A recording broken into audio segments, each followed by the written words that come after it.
So Reddittor has revealed the top details of the upcoming CUBOT King Kong ES5. Apparently, he was able to receive a review sample of the device, even though the device is not available yet. Anyway, according to the user, the KingKong ES5 would be powered by the Unisoc T620 chipset. It runs Android 16 and is the stock version. The phone has 6GB RAM and 128GB storage. It packs a massive 7000 mAh battery. And in the camera department, the phone is said to have a 64MP main rear camera and a 16MP selfie shooter. The Reddittor was able to share about 14 photos of the KingKong ES5.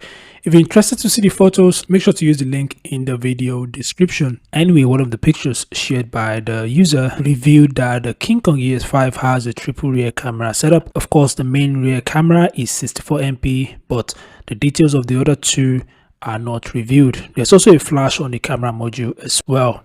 Another image showed the box, and then this image here, as you can see, show us the top details of the phone. So as I said earlier, if you're interested to check the 14 photos out, just use the link in the video description. So that's it for the video. Thanks for watching, and I'll see you guys in the next update. Peace out.